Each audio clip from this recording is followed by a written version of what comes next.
But Auntie Ag was good to Grandma, though. She did everything for her, you know. But she was a lot. Auntie Ag was a lot like Kathy. But Kathy's good as gold to me. Yeah. But she bosses me. We fight like hell. But anyway, if she sees this, she's gonna blow her top. So Auntie Ag was working down at the power company, and so She was there about 30 years. So you would go down and see your grandmother Green every day? Daddy had us go check on her every day. And then he'd stop and see her on his way to work when he was driving the cab. Uh-huh. And he'd pick her up and swing her around and kiss her, and it would just thrill her to death. She was darling. She's a real dignified lady, but she was just darling. And she always went to church. And I don't know if she got some money from someplace. Uncle George or someplace, you know, when he died. I don't know where the money came from, but she gave the money to the church, $5,000 to somebody, and I don't know what amounts of money they were. But she gave everything. She loved the church. She went to Mass every chance she got. Loved it. How did she dress? What did she wear? Granty, I kept her dressed real nice. So what would she wear? What do you remember her wearing? She wore a black sealskin coat, and then she'd wear. One day somebody called up and said Grandma was gone down to St. Mary's Church.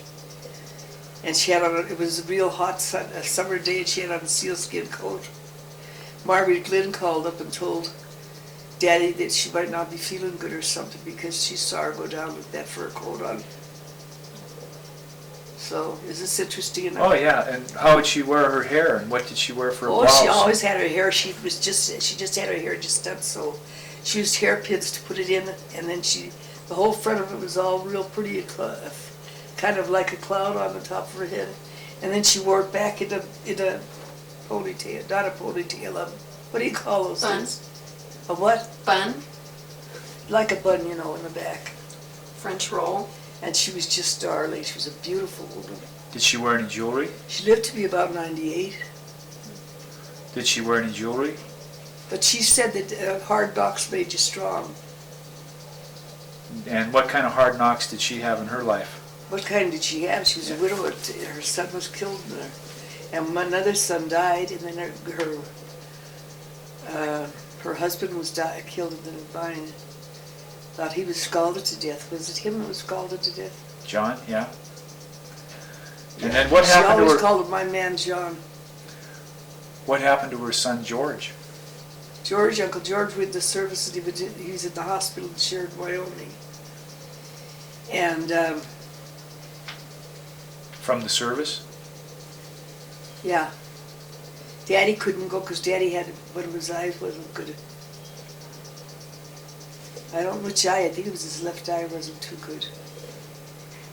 Because I never saw anything wrong with him. He was a real good-looking man. Hard working.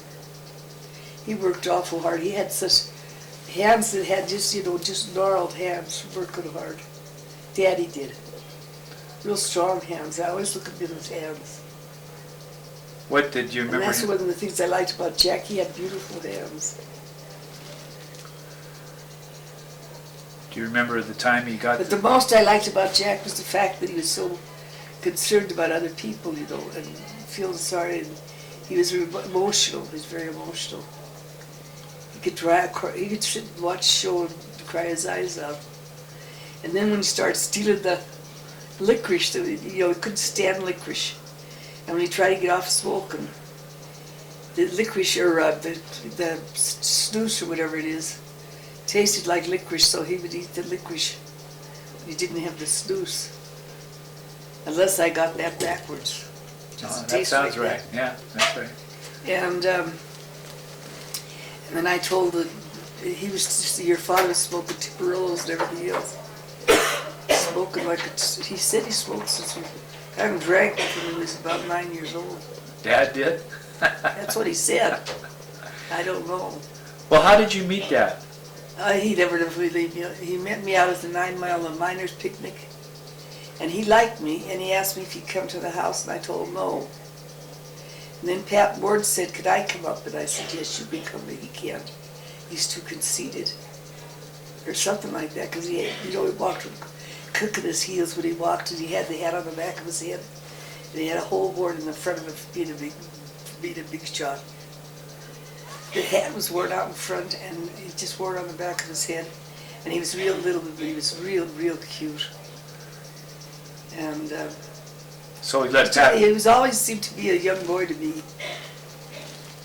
Even when he died, I thought he was just like a young kid. But you let Pat Ward come to see you that day, and not Dad, huh? And then he and Pat, we always used to go and visit Pat Ward. In fact, I think Kathy stayed with them for a while. Because they liked her so well. I'm pretty sure it was that Kathy that stayed there. Well, how is it that you ended up with Dad after the miners' union picnic and not Pat Ward? If Pat Ward was the one coming to see you, what happened? I didn't fall in love with Pat Ward. I liked your father better than anybody I ever met. So what? And all like Bernie did, he said to me one time, he said while we were knocking at the back door, he was going up the front door and walking in. Okay. Oh, there's a lot of guys wanted me to go through Leroy Tier and Leroy Koval, and Bernie Dennehy, and Skippy Vale. I don't know how many there were, but 5 or 6 of them. And they were all trying to have me for a girlfriend, and I wouldn't. I fell for Jack.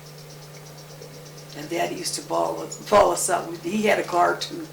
Your grandmother won a car somehow, a blue Plymouth, I think it was, and she let him drive it. Then he'd get it up in the, or was it the little yellow car? He had a yellow convertible too. And that's what I think. Did he give that to Kathy?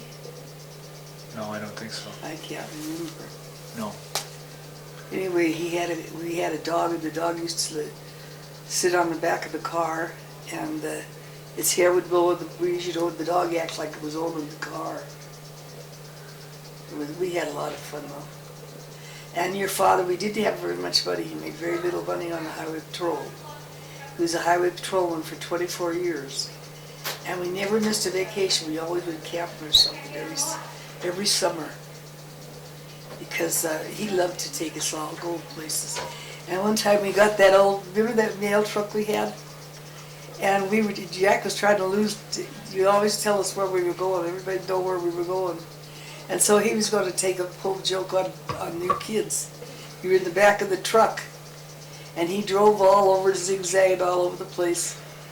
And when we got where we went, Jack said, "Where are we, Tim?" And Tim said, "Where?" He said exactly where we were. Your father couldn't for the life of him figure out how Timmy knew. Well, Timmy was looking out through a hole in the back of the car. That Timmy was so funny. He is such a nice guy, isn't he, that Tim? Yeah. So you met Dad while you were still in high school, huh? Oh, yeah. We were together for 6 years. And when I got married, I was still a virgin. Okay, so Dad went off to the war, right? And you were in nurses training? Yeah, well, that's kept him away from me. So But he'd say write letter for letter, and I couldn't. I wasn't doing all that much. I was working damn hard. I was in nurses training, and I had to work all different shifts and everything. And we had to study from 7 to 1, and we were off from 1 to 4. And then I worked a lot, and I loved it. I loved nursing. So how did you start nursing? When did you first know you were going to be a nurse? I wanted to be a nurse when I was a little girl, because I used to buy candy. There was, like pills, give it to all the kids to eat. I was given medicine. Uh-huh. And then when I was in nurses training one time, Ellen Doherty was my roommate, and I had a beautiful new. My mother had to pay $1 a time, at $1 a week or $1 a month or something, to get me a tan camel hair coat, those with the swinging belt. And that's Sweden. It was a swilling coat, and it had a belt you just slapped over. And one time I went out. My roommate was Ellen Doherty. And she had my coat on uptown, and I went into the patient's room. She was taking care of it, and I said, "You come out here, I want to talk to you." She wanted to know what was wrong, and I said, "You keep my coat off. I don't have that many clothes that you could be wearing my clothes. You buy your own." And Anyway, You were a nurse then or in training? yeah, I was in nurse training as soon as I could after I got out of high school. And to this day, I don't know how we swung it. It costed nothing like it does now. It's an awful lot of money now. So did you work at the Murray Hospital?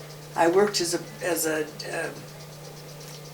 that's where I almost got my hands taken off in the dumbwaiter. What happened there? I was a tray girl up at Murray's.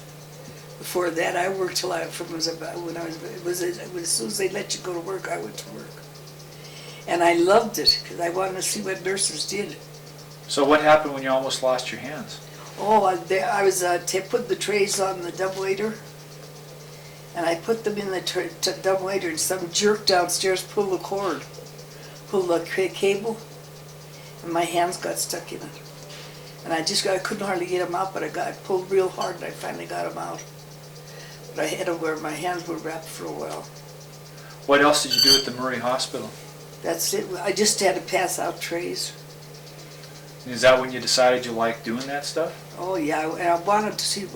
That's why I went to work though, was to see we were paying off a bill. Whose bill? Daddy and Frank, I think, had a bill, and I worked and to help pay that bill off. Well, were you happy there? Oh, I liked it. I always liked to work in the hospital. So when did you And go? I used to have boys coming up the house. Daddy, one time they came up to the house, and this boy was in the hospital for a long time. And he came up the house and honked for me, and my father came out and raised hell with him. Did you come to this door for my daughter? You come to the door and knock like a gentleman. Don't knock. Don't honk your damn horn. And so they didn't do anything. They never did that again. So when you finished at Murray, I can't remember his name. you This went. kid was real sick in the hospital, but he got well at home. So when you finished at Murray Hospital, you went down to St. James to And training worked in the kitchen.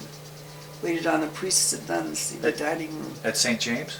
Yeah, and I Okay. loved that. And this is what you did while you were in training. Sister Mary Linus was the superior. And you were in training while you were working in the kitchen. And I used to sing while I was cleaning the toilets. What kind of songs would you sing? Anything that happened to come to my mind, like, oh, a little bit of heaven fell from out the skies one day, and it landed in the ocean, in a spot not far away, on a spot not far away. And when the angels found it, sure it looked so sweet and fair, they said, suppose we leave it, 'cause it looks so peaceful there. Then they sprinkled it with stardust just to make the shamrocks grow. It's the only place you'll find them, no matter where you go. Then they sprinkled it with silver to make its lake so grand. And when they got it finished, sure they called it Ireland. Did you ever get to